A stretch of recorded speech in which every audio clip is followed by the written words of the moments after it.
Recording is on. Live. It's very loud.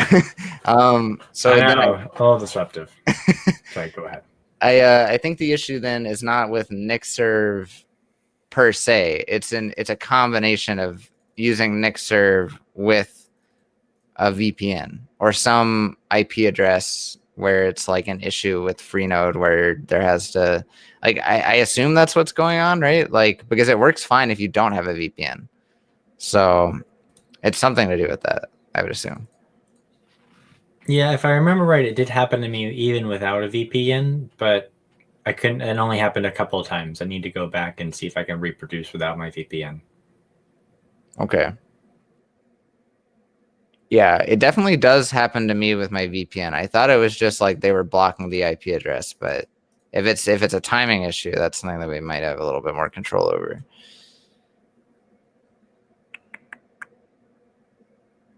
Makes sense. Okay, so maybe this one we can put the needs testing label on, and I can co-assign that one to me. I'll be back in a sec. Just gonna put away this towel. Yeah, no problem. So maybe we can put that. Do we want to put that on waiting on external until we validate if it's an issue or not? Sure. Okay. So we'll follow up on that soon. Just going to put that there while we're working on some other stuff this sprint. So in this case, this one should be pretty straightforward to do or go ahead and start working on to just do the message right. Is there anything that's blocking this one? I guess not. I was wondering. I didn't start working on it yet because I wasn't sure if it required any information from next issue, but it looks like it does not now. So, yeah, I shouldn't be blocked on anything. Yeah, I think you just need to modify the connect handler. I think. Okay, Like, cool. I guess my quote unquote blocker would be is if I wanted to, if there was an error with the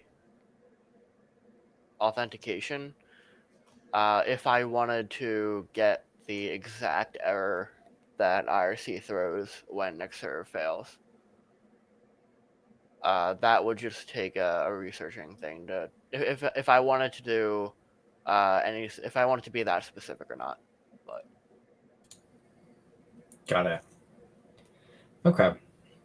So I know from my side, I was planning this coming week to follow up on the extra config options, so I have nothing to follow up on there. I noticed this one was new on the on the Kanban board. Do we want to talk about doing this one for this sprint as well? Yeah, that is like this. It's the default column that it goes under. So I thought may as well just leave it there until we talk about it for a minute. So we had an issue where we did the release, but we did not change the versioning in the main TeleIRC file. So someone was saying, "Hey, how do I know if I'm actually on the latest version?" And it was still saying just TeleIRC is running version 2.0. So I don't know if this is more of a discussion issue, but we need to have some sort of format for when we do a release. We need to also bump the version flag in TeleIRC. So I don't know if this issue necessarily needs any work or if it's just a discussion we need to have, but this is just something that we need to do. Like it might be a documentation issue even for our contributor thing. Like before cutting a release, we need to make sure that we bump the version to be the same as what the release is going to be, something like that. But yeah. Makes sense. So I know on the documentation side, the one thing I was still planning to do, even though I know we talked about how we're going to automate this and build initially, but I figured in the meantime, I was going to write a doc just about how I do the release process, so that way we have something to work off of. But I also think there's probably a technical piece here. Like I've seen it done. The idea that I had is actually using the get tag to query that information. Where I've seen it done is where you can do it with the get tag, and then you can put like the commit hash right after do a hyphen after the release if you're like that many commits off. However, that was when it's been a long time since I've seen a working example of that. So I'm not quite sure how exactly that worked, but it'd be cool if we could do that. But otherwise, I figured like just setting it as a universal variable somewhere would make sense too. But I'm not sure how we want to approach it if we did it that way. I mean, like, it depends on what you mean by universal variable. Sorry. So anytime that we want to reference the version number in the application, we just have one source of truth. So we don't have to worry about one version number becoming inaccurate over another. Okay, so yeah, so we currently have that's how we currently have it. There's only one version. We only have Yeah, one it's at the top one of the variable. TeleIRC.go file. Yeah, it's in our main CMD / TeleIRC.go file. One thing we could do, if we do like builds when we cut it. Actually, no, I don't know. I was thinking we could have like a file that we just update, and anything that needs to read the version can read it from that. And then there's a way to include files into a Go binary at compile time. So when you compile it, it would just bring in that from the file. But I don't know where all we would need that like version string. Like I don't know if we have it in the README or if we have it elsewhere, or if we just have it in the code. So It currently, as far as I know, the versioning only exists right there, and it is specifically only used for when TeleIRC is starting up, and we are displaying the current version of TeleIRC at that time. okay.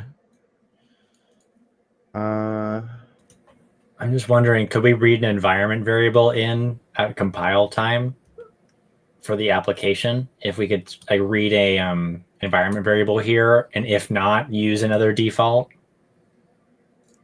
I don't know if you can do that at compile time. Go is kind of limited in what it can do in compile time out of the box. You can somewhat augment that with modules if you find something that fits your needs. I can check. It might be possible. Okay. So I think what'll be here's my proposal. I looking at it now, I didn't realize we already had it set at the top level of the project. So I think that's good enough. I actually think this is going to be a docs issue. Part of that release doc would be mentioning that variable needs to be up to date.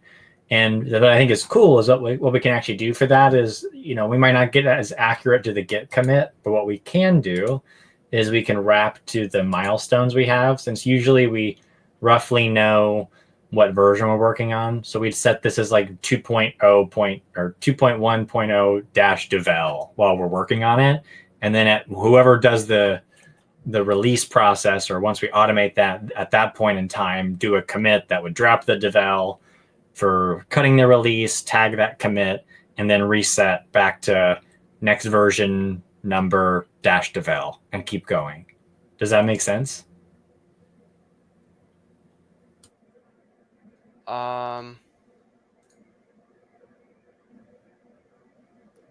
What do you mean by devel? It would just be a keyword to indicate that this version is not yet complete. Kind of like when we were doing the dash pre releases with the git tag before. So just making that in the code, if you're running it from like the latest commit versus a specific version tag, it would show up as like you're running 2.1.0 dash devel. Okay, versus so are does you that make saying sense? like the first commit after a release would be to change the version to a devel? So after I cut a git tag and I tag that commit, and then I immediately increment the version of the of TeleIRC to whatever our next milestone is, and then dash devel until we're done with it, at which point we repeat the process by just dropping dash devel, git tag that commit where the version number is right, yeah. and then continue forward. Make sense? Yep, I think that would be good. That could be good. I did find a way that you can inject the git commit or really any arbitrary data you want at build time. It's kind of hacky. Basically, what you do is you define like a variable in the Go file, and then apparently the Go build just lets you insert whatever you want as that variable at compile time with a linker flag. Okay.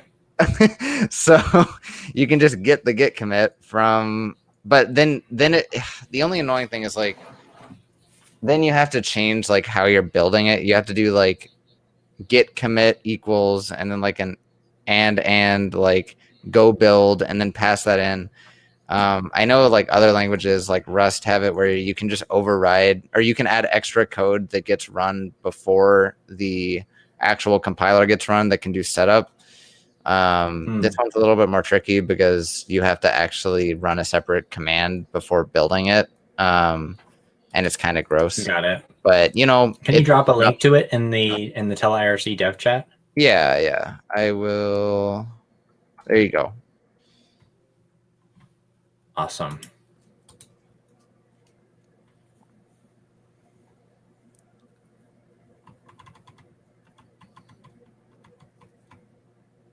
I also found something last week that we might want to look into in regards to testing. It was like an HTTP client or server rather that you can like set up to run when you're running tests. So if we wanted to like actually test how our code interfaces with a web server, we could like basically mock the responses for different endpoints, like for IRC and Telegram, and how our program should respond to that.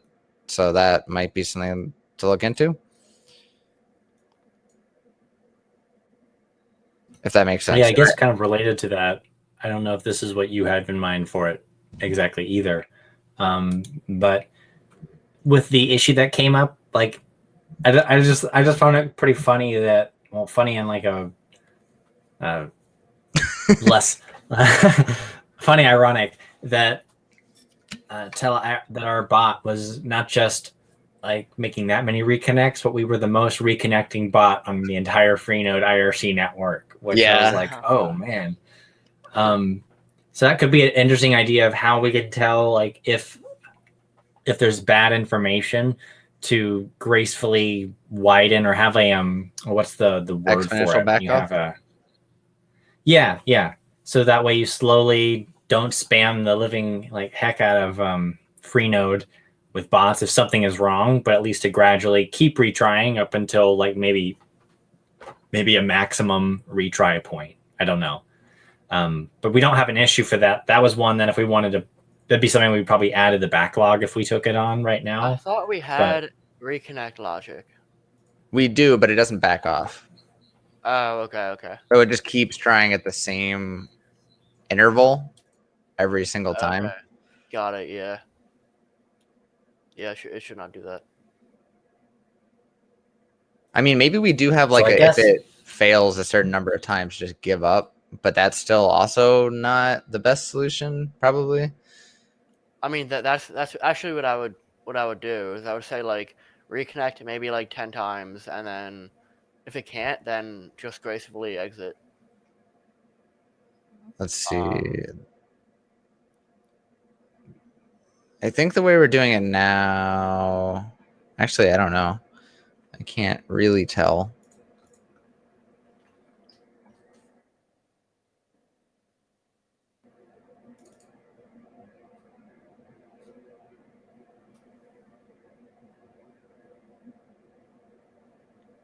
It looks like you guys have that logic in the telegram.go file, but only for sending a message. I don't think it's for connecting. And then I Okay.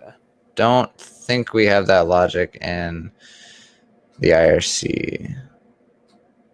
We do. Oh no, we don't even have it for sending a message because I don't think we need it because I think the bot handles that.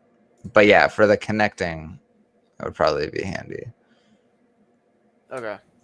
So let me ask: do you think it would be something? How extensive would that work be for something like that? Is it just figuring out what the ratio of backing off is that we do, and we adding that into the disconnect handler, or actually maybe the connect handler? Normally you would. So I'm not exactly sure how we would add it to the handler, but normally you would have I've done this. I had to do this at work like very recently for something that we were working on, but normally there's like a back off library, and I already found one for Go. So you can just like say like, here's the minimum time, here's the max time, here's the factor that it multiplies by each time, and if there's any jitter that you want, you can insert that in there as well. And then you would basically just like every time you need to reconnect, you would set the timeout to whatever the new duration is, and then it would increment itself like automatically. But I am not sure how to do that with how we have it set up right now because we just have a dialer that we. Oh, actually, we might. I think we just give up. Oh, we just give up immediately on IRC right now. I think we just give up after 10 seconds. We'd probably need to research how the dialer connect for GIRC works to have a better idea of how exactly we should approach it. Oh, I guess we could just have a loop, and then I don't think it would be that much work because I think you could just have a loop and then check for an error every time. The only issue is distinguishing between errors. Like I don't know what the actual error messages are for like a I don't know what failures we would need to fail immediately on and what failures we would want to keep trying on, or if there's even a distinction there. The worst offenders I think we've had now was when the Telegram API token was bad, which in that case I think should be a permanent termination. Gotcha. Because that one is usually like you need to go and change data in the config file, and it won't work until you take action. And it's a TeleIRC specific thing. Same for if the chat. So the weird thing with chat ID is if you get the chat ID wrong, but you already add the bot to the group, you can have one-way bridging, which while it does work, it's not a feature I want to advertise because I think it's more of a malicious kind of, I think it's used more often for malicious intent. Where you can have, I don't think it's a feature that we'd want to necessarily cater to or develop for, if that makes sense. So I was going to say, I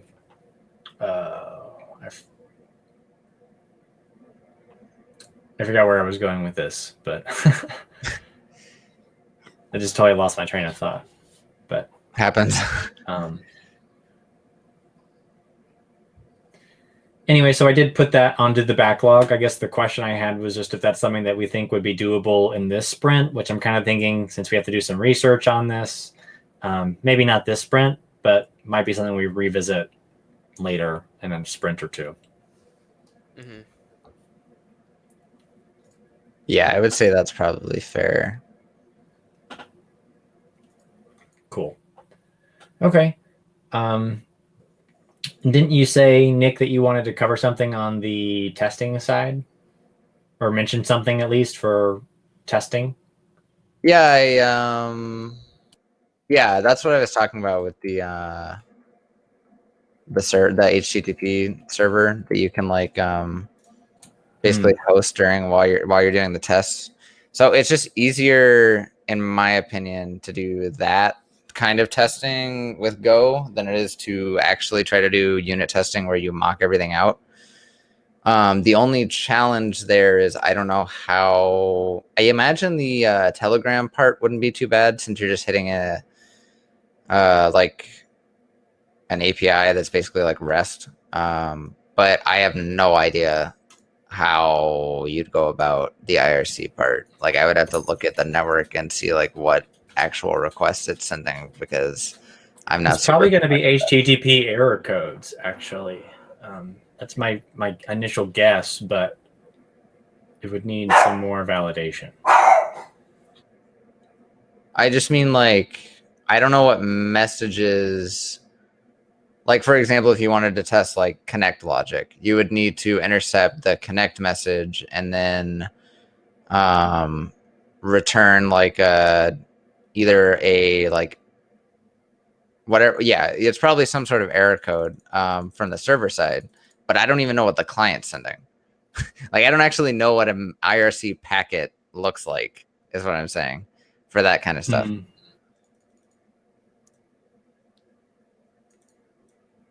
I got you. Yeah, I'm not sure either. I was just looking at GIRC to see if it has any kind of error code handling. Yeah, well, that's like, yeah, that's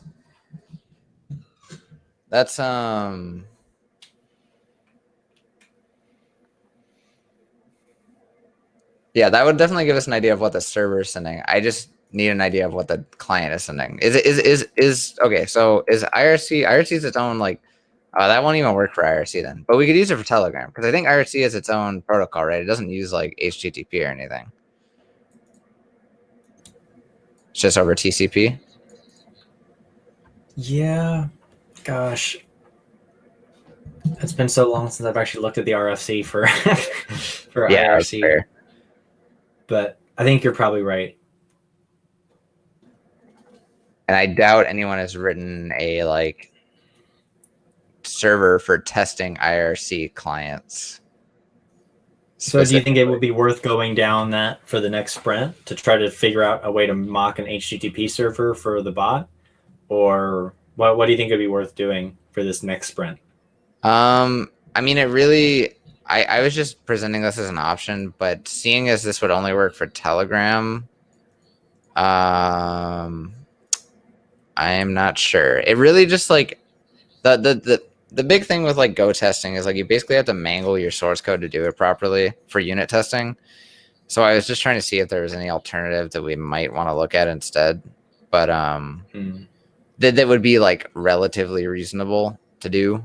But I don't think writing our own like shim IRC server for testing is really in the scope of what we want to do.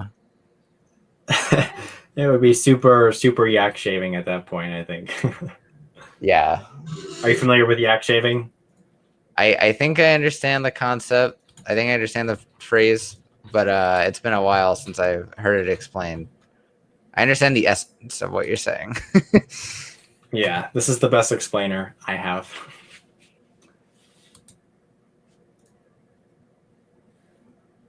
Just basically infinite recursion of tasks to accomplish some bigger task. You go into all these smaller things, trying to do the thing that you originally wanted to do. Right. But suddenly you find yourself out in Nepal shaving yaks and you wonder how you got to that point where you were trying to just edit your text editor configuration. Yeah.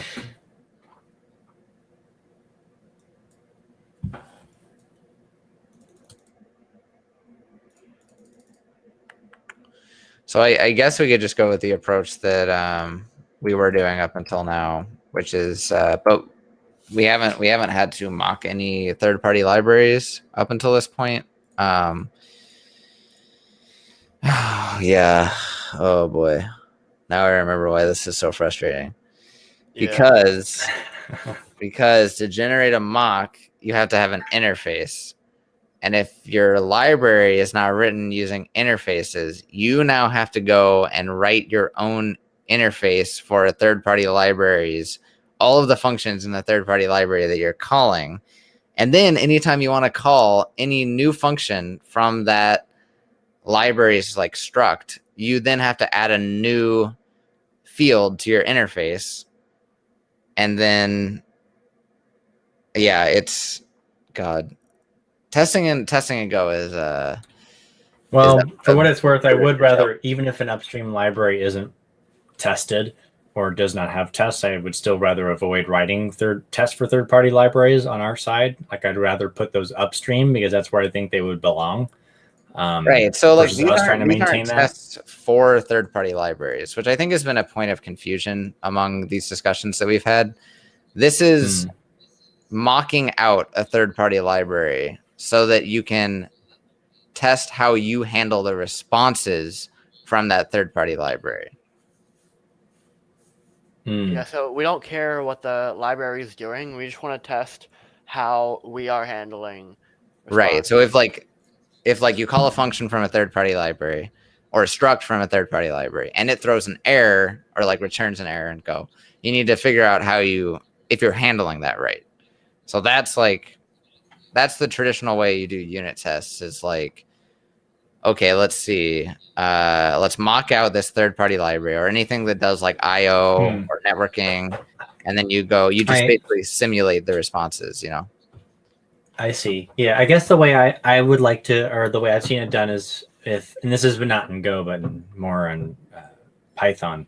But instead of trying to write that out, having those, what you're expecting as a response. Like you're not saying you're going to capture everything, but when you write your unit tests, the tests you're writing are actually assuming some defaults. Like here's the output I'm expecting to get from the IRC client or server, and assuming I get that response, here's how I'm going to handle it. And again, you're not going to capture everything that might happen or everything that the library might. That's pretty much what we're saying too. Yeah, we have to be able to simulate those cases because we can't. So can't we just script them in or like hard type them into the tests? Because so basically, whenever we're calling it, how in Python unit testing you can set the return value. Like you can set exactly what it is going to return. We can't do that in Go, so we use these interfaces in order to do that. So like, Got it. So like, yeah. So like when we call the GIRC library, when we call this one function or whatever that we need from it, we can't just set the return value that we want from it. We have to mock it out with interfaces to do that. Yeah, I get where some of that frustration is now. Yeah, and it's not just that. Like that would be okay if it was only for our code, but if something is using a struct in a third-party library, oh God. If something's using a struct in a third-party library, not only do you have to mock out that struct and everything, but if that struct references an internal struct that it also is using, then you have to go and mock out and write an interface for that struct. And if that's using another one, then you have to go and write out an interface for that struct. And you have to keep doing that until you finally hit just the base types or something that's using interfaces. So that's why I was trying to explore different avenues for how to test stuff. Got it. Okay. So in that case, then I think we'll probably have our hands full. Like I think maybe as like the more short-term goal is trying to get our testing. So we're at 60%, trying to hit a threshold of like 80%. I feel like that would still be a happy place to be for the project. We can still strive for more, but I think getting us up to like at least a minimum of 80 is probably a good short-term goal. And I don't know if this would be enough to get us there in that next sprint, but I think we could probably start shifting our focus off from, we've been the last couple of releases been very focused on the tests. And I think if we can get through this final stretch here, we can maybe do a little more looking at some of the features that have long been on the backlog. Right? There's a couple of here that I think would be really helpful features to make the bot more usable for folks. So I think there's some cool stuff we could try to revisit after we get through this last testing sprint, if we can get up to an 80% threshold. I definitely think 80 is a good goal to aim for. I don't think it's necessary to truly, because I don't think we really go can to 100. hit 100. I don't think we're gonna hit that. But Same. yes, yeah. So like that's why we're doing this sprint next week with specifically focusing on unit testing, so we can get through this once and for all. Because like I mean, this is the reason why we did the unit testing for the other stuff, but we've been putting off doing it for the IRC and Telegram just because of how annoying. But now that we are literally doing a sprint around those two files, hopefully this will give us a chance to figure something out with that. Yeah. Sweet. So maybe my only other question is, after we get through this testing, what would be some of the things we might want to pull from the backlog right now? Imgur library. Is there any? Yeah, that one's that is the probably one number that one. I think we will immediately focus on afterward. I don't actually think I think that's I don't necessarily think that would be a hard issue to work on, because the library is actually that we were going to use has been back in development again. Oh, really? Oh, So I think theoretically it's just simple as just calling and just doing it how we did it with Node.js. Just creating a new thing and going with that. So I don't think it'll actually be too bad, but again, I do want to like I do think that would be the next feature to get done with, because that is one of the more requested features, especially from people who are going from Node.js to our Go versions. Like that's just like the one thing that is being missed, just not being able to see images from Telegram. and for what it's worth, getting this the Imgur support added will be what enables us to push out a lot of 2.0 deployments from the 1.0. All the Fedora ones that we're running, that's really the one thing that's holding us back. So that'll definitely be the biggest one. But beyond that, is there any other things that we might want to look at beyond the Imgur piece? Specifically functionality wise, I think we need to work on our multi-line Telegram messages, because I believe they get sent as individual messages to IRC. And this was something that we did in the Node.js version, where like if you send a message from Telegram that has like multiple new lines, like if you have 4 new lines, like that would be 4 messages on IRC. And so we need to have multi-line support, which was one of the final things that we did in the Node.js version, to group that as just one message and not 4. So I think that would be another feature item that we would work on. For what it's worth, I've even seen people in some of the Fedora chats who have modified the way they write their Telegram messages around that convention. So I think that's a really important one that we respect, because I think that's one of the people who are on both sides of the bridge. They'll write their messages explicitly that way to make sure it comes across like IRC messages. Mm-hmm. So makes sense to me. I can open a card or a note to add that in. And then the only, like, this one was related to it, but I don't think it is pressing in any way, was the large Telegram messages should go on Pastebin. I don't think that's pressing in any way, but it's related to that, and there's a distinction there. So one is the multi-line support, and the Pastebin one is for like very large messages. Is there like a limitation over like with the API that you can't like send messages over a certain size, or like is this just a quality of life thing? It was a quality of life thing for.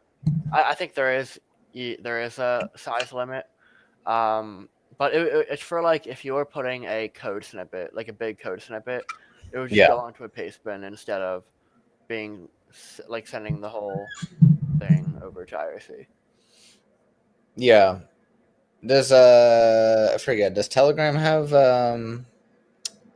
code formatting? They do.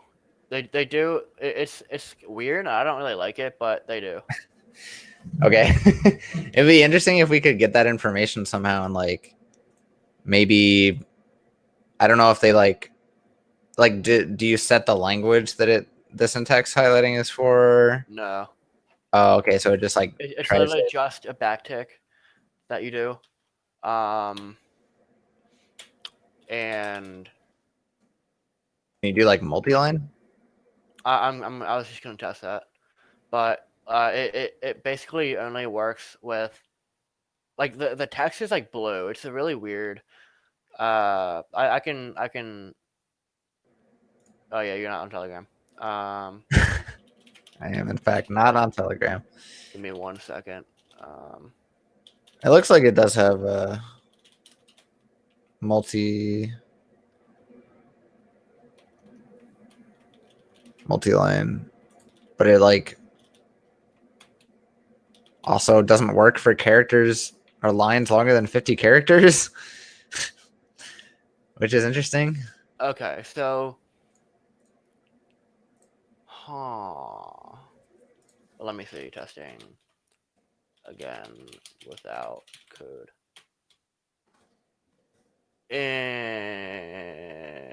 Interesting. Okay, so I yeah.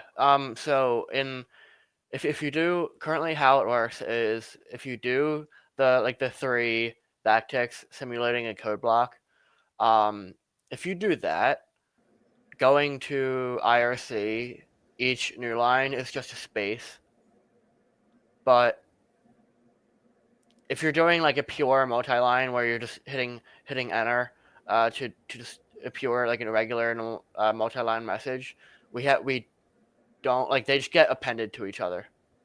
There's no spacing. Even with It's the triple literally backticks. it's with the triple no. So the triple code like as if you're doing a code block, and like Markdown, that each new line turns into a space. So if you are on Oh, if you are on the TeleIRC chat right now, yeah, you saw I sent two messages. yeah. So the first one was when I was using code blocks, and so each space there, yeah. So if you can, each space is a new line, but the second one I did not do the code block. It's just a pure message, and the new lines they're just removed and it's just appended to like directly to it. So like I actually had like 4 lines in there for the second one, but Oh, it just appends itself into one. So we would basically be catching the new lines and then making sure that it's handled properly. yeah. Okay. So it's just like it's just a formatting issue. Yeah.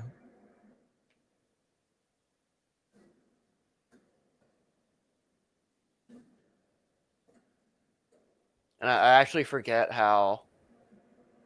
Because can you do multi-line in IRC?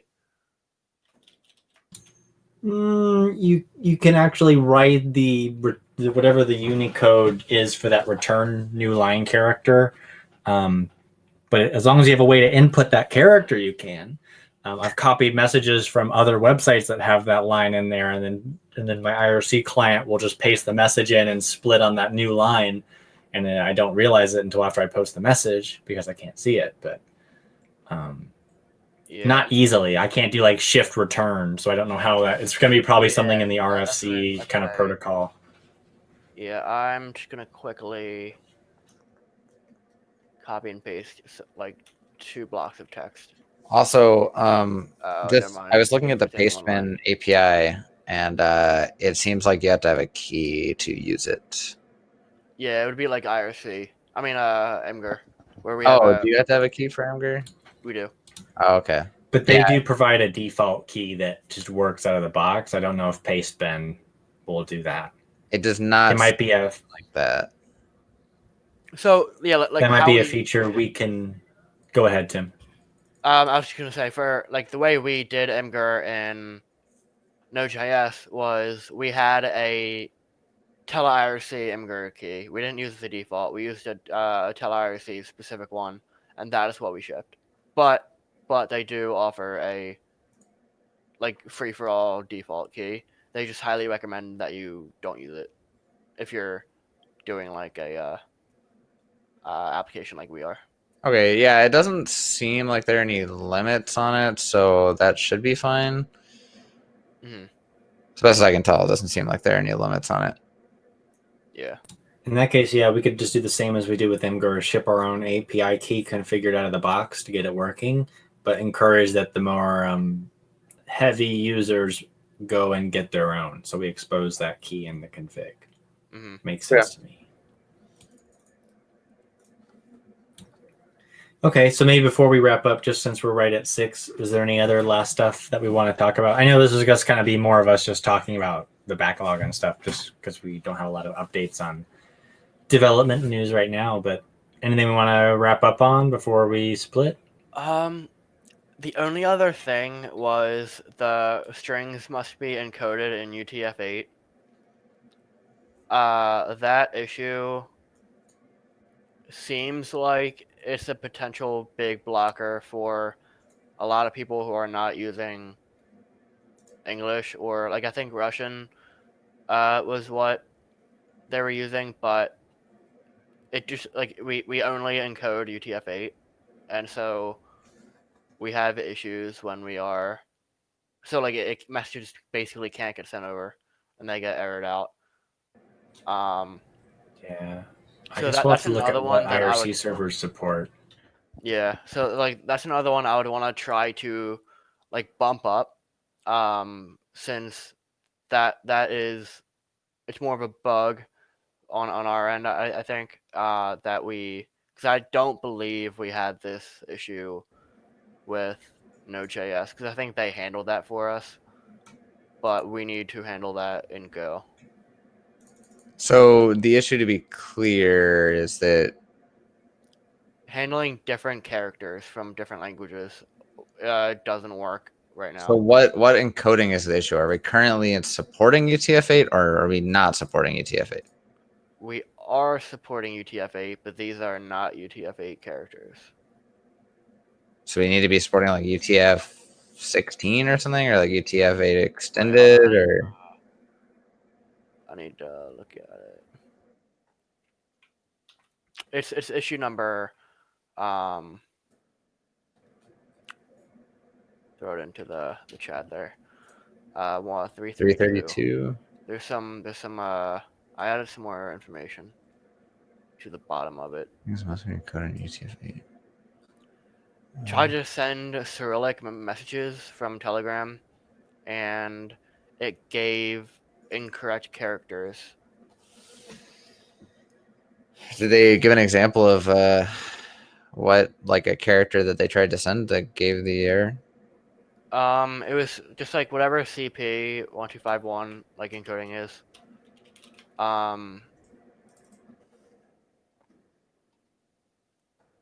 And oh yeah, because it says like so basically we need to make sure that we support that encoding in UTF-8, because it's not supported by default in UTF-8. That type of encoding.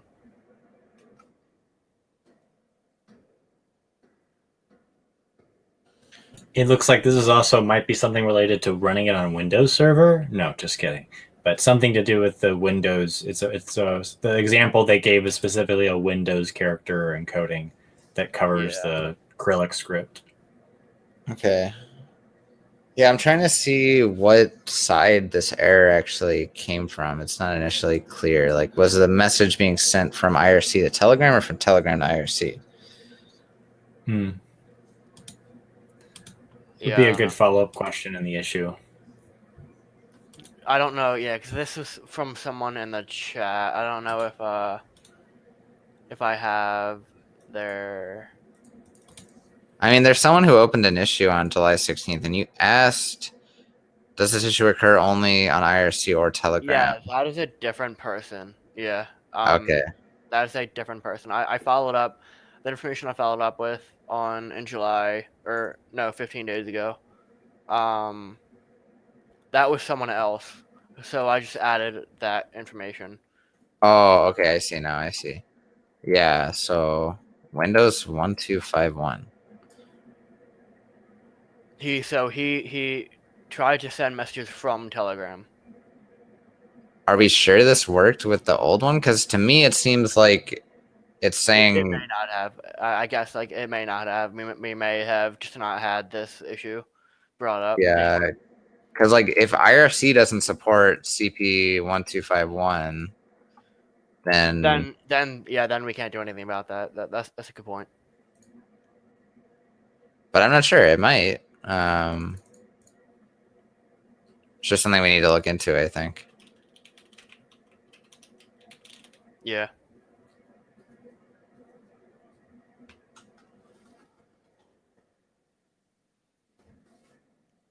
There's an entire blog article on the issues with this encoding. Nice. That's a good sign. Yeah. But regardless, yeah, it's just something that I wanna look at and nail down for what exactly the issue is, because there's been like 3 people that have come with that issue. Yeah, in I've the past, noticed that too. months. So just like a thought, I just wanted to bring that up because I don't think we've discussed that specific issue in a while. Yeah. Oh, I know we were kind of at the end, but I just wanted to ask if Nick wanted to take a look at this PR. I didn't realize that Seth had opened this, but do we want to just go ahead and merge that one through while we're all here together? I have not looked at it. Let me see. Looks like Tim saw it already, but I just noticed it was there, and I was like, "Oh, a pull request." Oh yeah, it was with Control C, making TeleIRC exit gracefully. Oh, sorry, I got distracted. I did hear what you said, but I got distracted because I saw on GIRC's issues, someone says implement splitting of long messages, and it looks like someone may have started working on that. Okay. But yeah, let me get back to TeleIRC.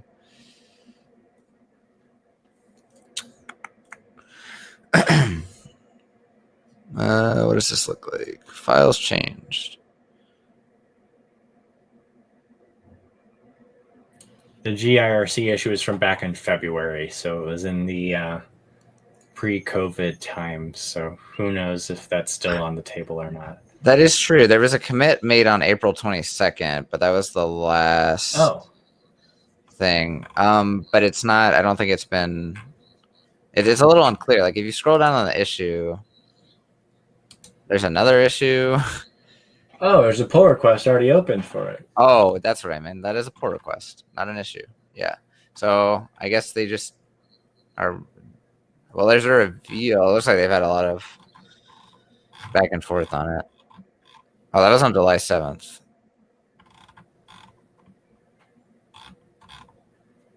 Yeah.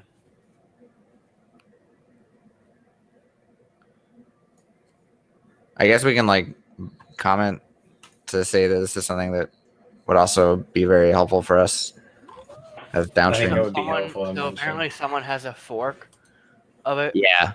Where they have been working on it. Yeah. Yeah, it looks like they do. I'll drop a comment on the issue just so they know that it's something we'd appreciate downstream. But I'll follow up on that. And I'll tag y'all too. Okay. Let me I'm just gonna clone this real fast. This shouldn't take long. Just to check out this PR that we got. Is there a way to clone?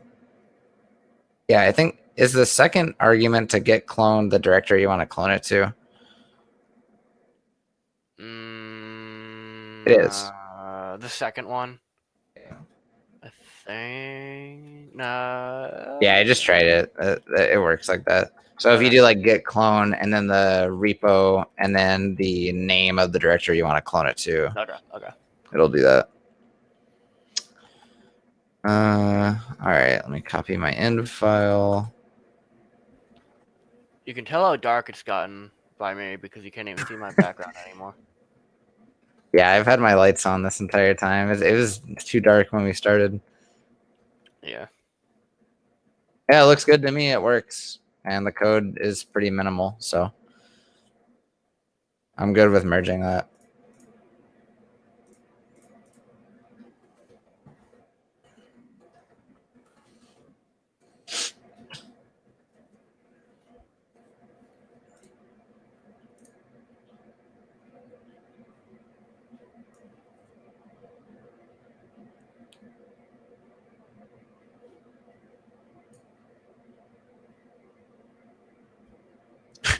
I like how he also mentioned I'm not experienced enough in Go to figure out how to mock a third-party library. Yeah, man. I Yeah. don't think anyone is. I mean, you know how to do it. It's just such a pain. Yeah. Okay, I dropped a comment in the upstream issue. That was a good catch to notice they already had a pull request open for that. I was going to look for UTF-8 information, but then I just happened to notice that was a issue that they had on. How convenient. So I lost track. Do we want to merge that pull request? Does that look good to merge? Yeah, I just approved it, so I'm good with it. Awesome.